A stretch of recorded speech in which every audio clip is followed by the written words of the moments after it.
बिस्मिल्लाहिर्रहमानिर्रहीम नहमदुहु व नुसल्ली अला मुहम्मद रसूलुल्लाह करीम। ये प्रॉब्लम स्टैटिक्स के सेंटर ऑफ ग्रेविटी चैप्टर से है। सेंटर ऑफ ग्रेविटी चैप्टर से find the centre of gravity of area included between the curve y square multiplied by 2a minus x is equal to x square and its asymptote. इसके asymptote और इस curve के बीच का जो area है उसका centre of gravity find करना है। तो सबसे पहले तो हम गिवन कर्व के इक्वेशन को लिख देंगे y square multiplied by 2a minus x is equal to x cube, क्योंकि जब तक एसिम्प्टोट नहीं मालूम होगा कर्व की ट्रेस नहीं करेंगे तब तक हम लिमिट नहीं लिख सकते और फिर हम सेंटर ऑफ ग्रेविटी को फाइंड करना है। तो ऐसा करना होगा कि पहले तो इसे ट्रेस करें कर्व को। तो इसको अगर हम y के लिए देखें सबसे पहले तो कि ये कर्व जो है वो y में इवन पावर है और x में ऑड पावर है। तो इसका मतलब सिर्फ y में इवन पावर है यानी x एक्सिस के अबाउट सिमेट्री होगी, यानी कर्व जैसा कि x एक्सिस के ऊपर होगा वैसे ही x एक्सिस के नीचे होगा।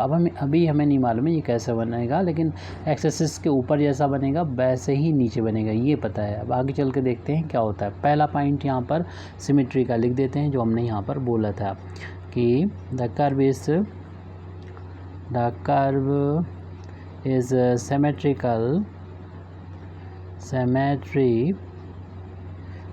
about x axis. ये नंबर जो डाले हैं तो आप किसी भी सीक्वेंस में डाल सकते हैं और नंबर ना लिखें तब भी इसको ऐसे ही लिख सकते हैं कि इसको ट्रेस करने के लिए। अगर डायरेक्ट मालूम है तो आप ट्रेस कर दीजिए और अपना सेंटर ऑफ ग्रेविटी के जो फार्मूले हैं उसका यूज़ करते हुए डायरेक्ट वैल्यू फाइंड करें अगर आपको नहीं इस कर्व के बारे में पता है।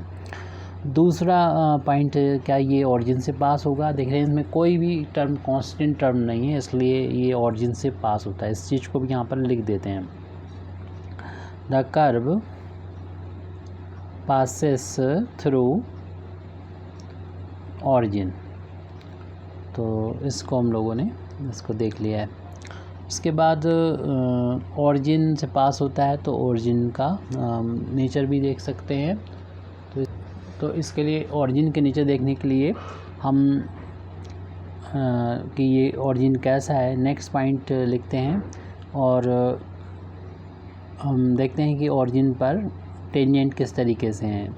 यानी हम जानना चाहते हैं कि ऑरिजिन पर कर्व जो मीट कर रहा है मिल रहा है कर्व पास हो रहा है वहाँ पर नोड बनेगा या फिर कस बनेगा उसके बारे में जानना चाहते हैं। या आपकी मल्टीपल पॉइंट होगा किस तरीके से। तो इसके लिए हमें लोवेस्ट डिग्री जो टर्म है उनको ज़ीरो के बराबर पुट कर देंगे तो हमें मिल जाएगा टेंजेंट एट द ऑरिजिन। तो हमें करना होगा इक्वेटिंग यानी जो कर्व का इक्वेशन है equation number 1 equating to zero the lowest degree term यानी सबसे कम पावर वाले जो टर्म हैं इक्वेशन नंबर 1 में उनको ज़ीरो के बराबर कर दें या आपस में इक्वेट कर दें डिग्री टर्म्स। तो हमें मिलेगा दी टेंजेंट्स मिल जाएंगे एट दी ऑरिजिन। तो यही कुछ पॉइंट्स होते हैं जिसके थ्रू हम कर्व को प्लॉट करने के लिए कुछ पॉइंट को फाइंड कर लेते हैं। तो यहाँ पर हम लोवेस्ट डिग्री टर्म तब मिलेगा जब इसका इंटू हम यहाँ पर करेंगे, क्योंकि इसका इंटू यहाँ करने पर x की पावर x और y 1 पावर 2 पावर 3 पावर एक और यहाँ पर भी 3 पावर है। सिर्फ एक ही टर्म मिल रहा है 2 इंटू वाई स्क्वायर। इसको हम ज़ीरो के बराबर पुट कर देंगे तो ये ऑरिजिन पर हमको टेंजेंट मिल जाएगी। यानी 2a वाई स्क्वायर को ज़ीरो रखेंगे यानी वाई स्क्वायर की वैल्यू 0/2a करेंगे तो ज़ीरो आ जाएगा। तो y की वैल्यू 2 मिल रही है क्योंकि स्क्वायर है लेकिन दोनों वैल्यू इक्वल मिल रही हैं 0 मिल रही है। ऐसे केस में ये जो पॉइंट होगा वो कस्प कहलाएगा।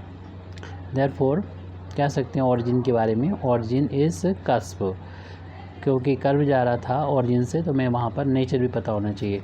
तो कर्व का थोड़ा जो अभी तक हो चुका है उसके बारे में ये बताया हम लोगों का। कर्व जो है एक्स एक्सिस के अबाउट सिमेट्रिकल है। दूसरा कर्व ऑरिजिन से जा रहा है और ये कस्प है। अब कस्प इस तरीके से बनेगा या इस तरफ है अभी इसका आइडिया हम लोगों को नहीं है, लेकिन जैसा कर्व ऊपर बनेगा वैसे नीचे बनेगा यही पता है। ऑरिजिन से पास हो रहा है ये भी मालूम है। अब हम इसमें इसके एसिम्प्टोट्स के बारे में बात कर लेते हैं। तो एसिम्प्टोट्स के लिए हम हाईएस्ट, जैसे कि पैरेलल एसिम्प्टोट्स अगर हम फाइंड करें एक्स एक्सिस के पैरेलल, यहाँ पर बाई एक्सिस के पैरेलल अगर हम एसिम्प्टोट पढ़ेंगे, कौन सा पॉइंट हो जाएगा, ये 4th पॉइंट है। तो एसिम्प्टोट्स की बात कर रहे हैं, एसिम्प्टोट तो पैरेलल टू वाई एक्सिस के पैरेलल अगर एसिम्प्टोट आपको फाइंड करना है तो वाई की जो सबसे बड़ी पावर है, जो कि यहाँ पर नज़र आ रही है हमें 2 पावर, इसका जो कोफिशिएंट है इसको आप 0 के बराबर पुट कर दीजिए, यानी 2a माइनस एक्स को 0 के बराबर से x की वैल्यू फाइंड करेंगे तो 2a हो जाएगा, यानी x इक्वल टू 2a। ये हमको एसिम्प्टोट मिल चुका है। तो ये थोड़ा सा रफ आइडिया मिल गया ये कर्व कैसा मिलेगा, यानी 0 है, बाई एक्सिस है, बाई एक्सिस के पैरेलल यानी 2a डिस्टेंस पर अगर a डिस्टेंस इतनी ले ली है तो ये 2a डिस्टेंस हो गई, ये हो गया एसिम्प्टोट। एसिम्प्टोट वो कर्व होता है, सॉरी वो लाइन होती है जो जिससे कर्व जो होता है उस लाइन के साथ साथ इन्फिनिटी तक चलता है और इन्फिनिटी पे जाकर माना जाता है कि टच करेगा। कर्व जैसा ऊपर बन रहा है यानी एक्स एक्सिस के, वैसे ही कर्व एक्स एक्सिस के नीचे बन रहा है और कस्प बनेगा ऑरिजिन पर, ये भी हमें पता है। कस्प आपको मालूम है किस तरीके से होता है, इस तरीके से। और एसिम्प्टोट भी हमको x इक्वल टू 2a यहाँ मिल गया है, तो बहुत हद तक हमें इस कर्व का पोजीशन पता चल गई है। अब हम एक 5वां इसको सॉल्व कर लेते हैं बाई के लिए इक्वेशन नंबर 1 को, यानी जो गिवन इक्वेशन है 1। तो फॉर सॉल्विंग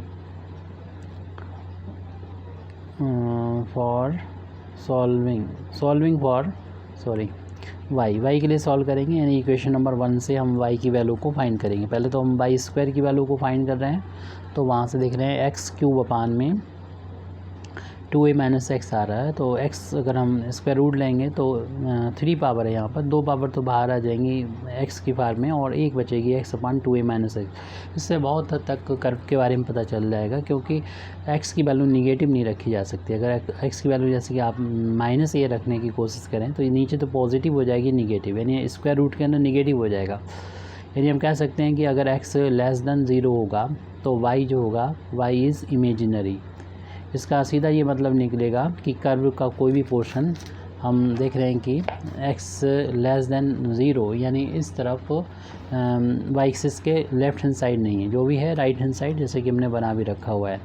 अब अगर हम देखें x की वैल्यू 2a से ग्रेटर हो सकती है क्या? अगर 2a से ग्रेटर, जैसे हमने 3a ले ली तो यहाँ 3a हो जाएगा, प्लस में रहेगा, और यहाँ 3a लेंगे तो माइनस का आ जाएगा, यानी स्क्वायर रूट के अंदर निगेटिव, यानी y जो होगा y इज़ इमेजिनरी।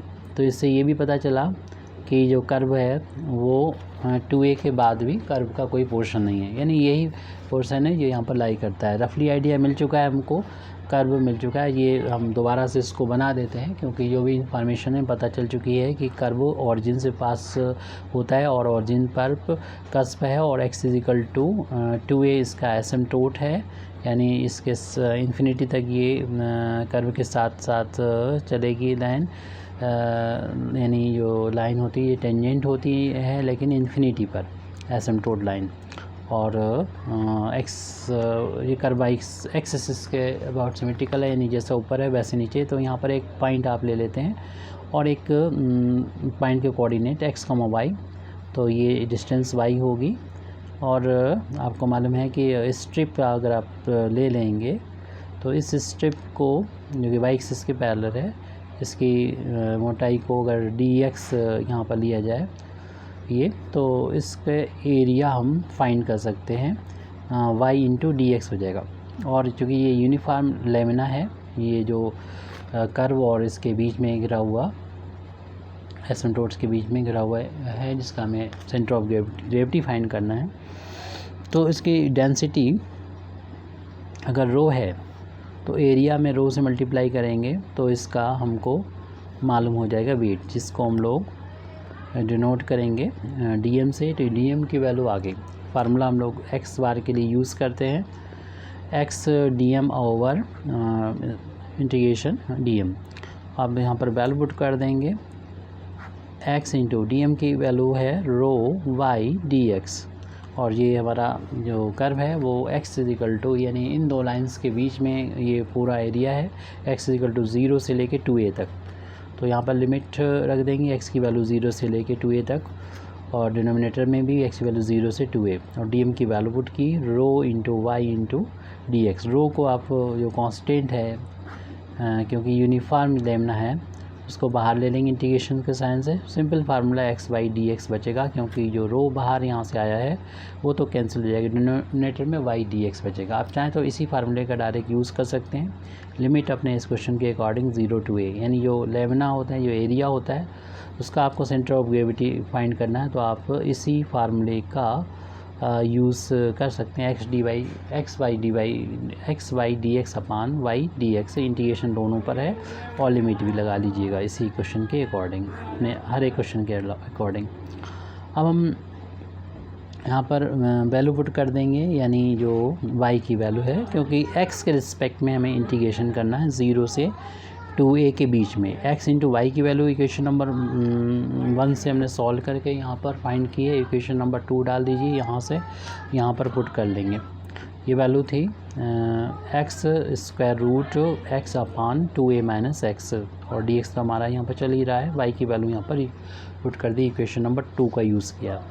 ऐसे यहाँ पर हम पुट कर रहे हैं x बराबर 0 से लिमिट 2a है, y की वैल्यू है x square root x 2a minus x dx। अब इसे इंटीग्रेट करेंगे तो x की वैल्यू तो हमको पता चल जाएगी, मिल जाएगी, क्योंकि ये कर्व देखिए एक्स एक्सिस के अबाउट सिमेट्रिकल है, तो सेंटर क्लियरली सिमेट्री से हम कह सकते हैं कि एक्स एक्सिस पर ही होगा। तो इसमें वाई एक्स एक्सिस पे y की वैल्यू 0 होती है, तो हर एक सेंटर ऑफ ग्रेविटी यानी एक्स एक्सिस पर होगा x बार y बार में, तो y बार की वैल्यू तो 0 होगी। सिर्फ हमें मेहनत करना होगी, x बार की वैल्यू ही फाइंड करनी है। अब इसको हमें ऐसे कर सकते हैं कि ये पावर्स को कलेक्ट यहाँ से कर लेते हैं। ये एक्स स्क्वायर हो जाएगा, तो x bar is equal to, तो सारी पावर्स को इन लिमिट 0 से 2a, ये एक्स स्क्वायर हो गया। आप चाहें तो इसे भी लिख सकते हैं, यानी x को इसके साथ मिला दें आप, तो x को यहाँ से निकालेंगे तो x की पावर 1/2 आ जाएगी, x की पावर 1/2, और इसमें स्क्वायर रूट ऐसे लिखा रहने दें, यानी 2a minus x dx, denominator में 0 to 2a, इस x ये और x की पावर जो 1/2 लेंगे, और अपान में जो है वो रहेगा square root 2a minus x dx, यहाँ पर न्यूमरेटर में लिखा हुआ है। ये पावर को ऐड कर लें, 1 और 1/2 पावर ऐड करके 3/2 हो जाएगी, और 2 और 1, 2 में हाफ जोड़ेंगे तो 2 में आधा जोड़ा तो जो हो गया 2.5 मतलब 5 का आधा हो जाएगा, 5/2 पावर ये हो जाएगी इसकी। डिनोमिनेटर में सेम वैल्यू है, यानी 2a माइनस एक्स, तो x बार की वैल्यू ही हमें फाइंड करना, y बार की वैल्यू तो 0 बताई दी है, तो ये इंटीग्रेशन हमें करना 0 से 2a के बीच में। x की पावर हो चुकी है 5/2, और अपान में square root 2a minus x है dx। न्यूमरेटर में डिनोमिनेटर में भी 0 to 2a, इसकी पावर 1.5 ऐड होकर 3/2 होगी, तो अपान में वही रहेगा 2a माइनस एक्स dx। अब कोई एक सब्स्टिट्यूशन हम लोग ऐसा रखेंगे जिससे आसानी से ये प्रॉब्लम सॉल्व हो जाए। तो x बराबर हम पुट कर रहे हैं, पुटिंग लिमिट भी चेंज हो जाएगी और वेरिएबल चेंज कर रहे हैं, हम एक नया सब्स्टिट्यूशन रख दे रहे हैं, trigonometrical 2a sine square theta, क्योंकि स्क्वायर रूट से हम बाहर आ जाएंगे, ये वैल्यू बाहर आ जाएगी, स्क्वायर रूट ख़त्म हो जाएगा। 2a यहाँ रखेंगे, 2a इन दोनों में से कॉमन, और साइन स्क्वायर हो जाएगा, बाद में साइन स्क्वायर कॉस स्क्वायर, जो कि रूट से बाहर होकर कॉस की फॉर्म में आ जाएगा। ऐसे यहाँ पर भी होगा, प्रॉब्लम जो है वो स्क्वायर रूट को ख़त्म करने की है, लेकिन हम फिर dx क्या रखेंगे, तो इसलिए डिफ्रेंशिएट इसको कर लेते हैं। डिफ्रेंशिएट करेंगे, 2a कांस्टेंट में बाहर ले लेंगे, और इसको साइन स्क्वायर का डिफ्रेंशिएशन करेंगे, पावर आगे 2 साइन थीटा हो जाएगा। फिर हमें डिफ्रेंशिएशन करना होगा साइन थीटा का, जो कि कॉस थीटा होगा, फिर थीटा का डी थीटा हो जाएगा। लिमिट भी इसी के अकॉर्डिंग चेंज हो जाएगी। आप यहाँ पर जब x बराबर जब 0 रखेंगे तो x की वैल्यू जो है वो 2a साइन स्क्वायर थीटा है 0, तो इसका मतलब साइन स्क्वायर थीटा बराबर हो जाएगी 0.2a, यानी 0 के इक्वल आ जाएगा। तो साइन थीटा की वैल्यू 0, अल्टीमेटली हम जानते हैं थीटा बराबर 0 हो जाएगा, क्योंकि साइन थीटा बराबर 0 तो थीटा बराबर 0 हो जाएगा। ये तो अपर लोअर लिमिट हो गई। अपर लिमिट तो एक्स बराबर जब 2a रखेंगे तो एक्स की वैल्यू तो 2a साइन स्क्वायर थीटा ली है जो कि 2a रखेंगे, 2a से 2a कैंसिल 1 टाइम्स, तो साइन स्क्वायर थीटा की वैल्यू 1। इस तरीके से साइन थीटा की वैल्यू 1 और थीटा की वैल्यू हम लोग जानते हैं साइन 90 की वैल्यू 1 होती है, यानी π/2 के बराबर रह जाएगा, π/2 रेडियन। इस तरीके से लोअर अपर लिमिट हो गई, π/2 हो गई। तो एक्स बार की वैल्यू आ जाएगी सॉल्व करने के बाद, यानी हम यहाँ पर लिमिट भी चेंज कर ली, lower limit theta 0, upper limit π/2, और यहाँ पर x की जगह पर हमें रखना है 2a साइन स्क्वायर थीटा, और उसकी पावर यहाँ पर न्यूमरेटर में 5/2 है। डिनोमिनेटर में तो सिंपल हो जाएगा 2a माइनस का ये value 2a sine square theta x की वैल्यू रखना है, और dx की वैल्यू न्यूमरेटर में रख रहे हैं। dx की वैल्यू ये निकली है, ये 2 × 2 4 कर दीजिए आप, 4a sign theta into cos theta into d theta हो गई। डिनोमिनेटर में भी ऐसी वैल्यू हमें पुट करना है, लिमिट भी वही थीटा इक्वल टू 0 से 2 π/2 हो गई अब थीटा की लिमिट, और x की जगह पर रखना है 2a साइन स्क्वायर थीटा, और होल पावर इसकी 3/2 है, अपान में स्क्वायर रूट 2a माइनस का 2a साइन स्क्वायर थीटा रखना है, और इसकी वैल्यू जो है x dx की वैल्यू जो है वो ये है 4a sign theta into cos theta into d theta. अब यहाँ पर कैलकुलेट करेंगे, यानी x बार की वैल्यू को फाइंड करना है। सारी मेहनत हमें x बार में ही करना है। न्यूमरेटर में हम चल रहे हैं, थीटा इक्वल टू 0 से π/2, वेरिएबल अब थीटा ही बचा हुआ है इसलिए थीटा लिखना ज़रूरी भी नहीं है। यहाँ पर देख रहे हैं कि न्यूमरेटर में 2a की पावर 5/2, और इसमें ब्रैकेट हटाएंगे 2 से 2 कैंसिल हो जाएगा, साइन की पावर हो जाएगी 5 थीटा। डिनोमिनेटर में आप 2a यहाँ से बाहर ले लेंगे अगर, तो 1 माइनस का साइन स्क्वायर थीटा हो जाएगा, और अभी ऐसा लिखा रहने दीजिए, ये 4a sign theta into cos theta into d theta, बाद में देखेंगे।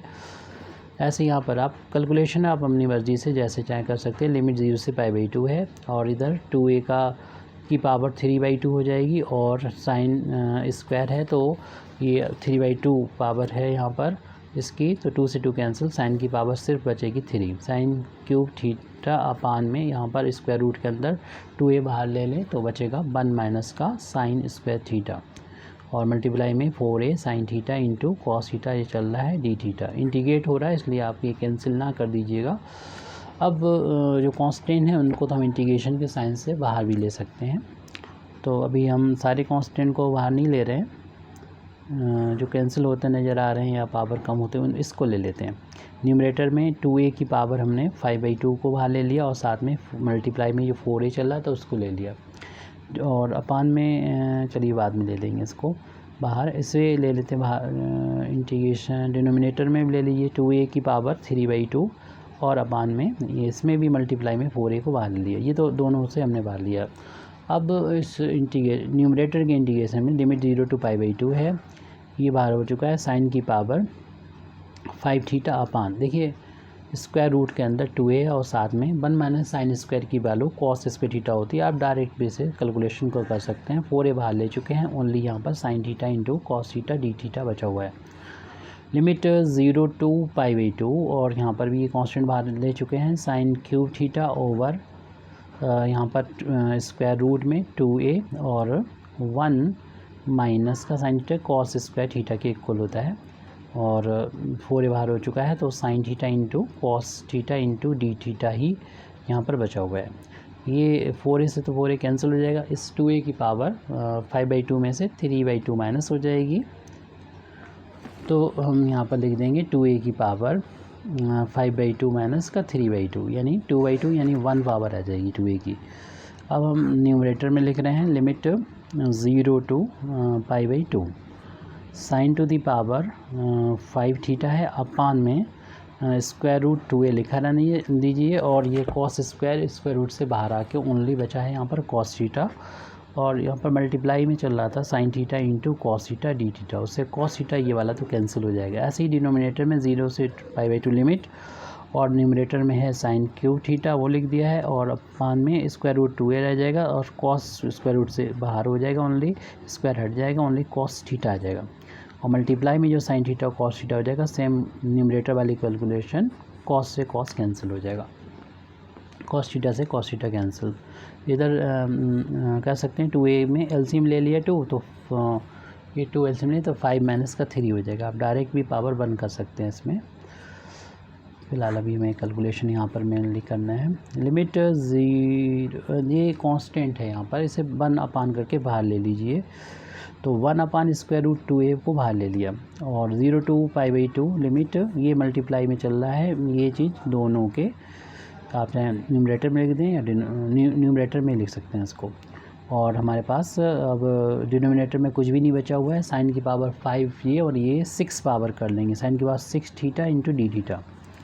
डिनोमिनेटर में भी ये 1 अपान स्क्वायर रूट 2a को बाहर ले लेंगे, इंटीग्रेशन 0 to π/2, कॉस के बाद 3 है, ये 4 पावर हो जाएगी, साइन के बाद 4 थीटा इंटू डी थीटा बचा, ये कैंसिल हो जाएगा, दोनों में कॉमन है, डिवाइड हो रहा है। तो 2a की पावर ये 5 - 3 2/2 हो गई।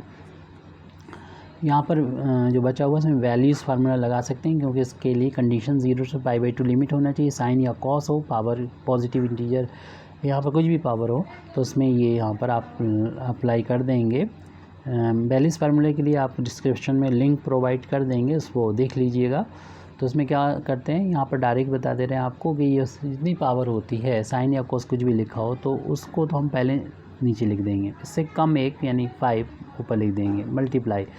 अब यहाँ से भी 2 को माइनस करेंगे तो 3 आ जाएगा, यहाँ से भी 2 को माइनस करेंगे 4 आ जाएगा, फिर दोबारा से इसमें 2 माइनस करेंगे 1 आ जाएगा, यहाँ से 2 माइनस करेंगे 2। अगर 1/2 आ जाए तो आप यहाँ पर π/2 से मल्टीप्लाई कर दो। अगर 2/3 आ जाए तो आपको कुछ नहीं करना है, यानी 1 से इंटू कर दो। ये सॉल्व हो चुका है डायरेक्ट वैल्यूज़ फार्मूले के यूज़ से। ऐसे ही इसको भी वैल्यूज़ फार्मूले के यूज़ से कर देंगे, क्योंकि लिमिट 0 से π/2 है, इसलिए साइन है और साइन हो या कॉस हो तब लगा सकते हैं।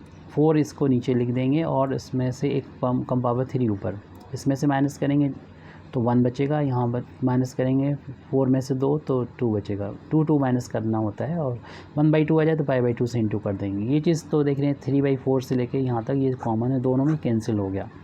सिर्फ देख रहे हैं 2a की पावर ये बची हुई है 1, और मल्टीप्लाई में ये 5/6, तो ये 6 भी 2 से कैंसिल हो जाएगा 3 टाइम्स। इस तरीके से x बार के बराबर चल रहा था, ये 5/3a आ गया है, इसकी वैल्यू 5/3 आ चुकी है।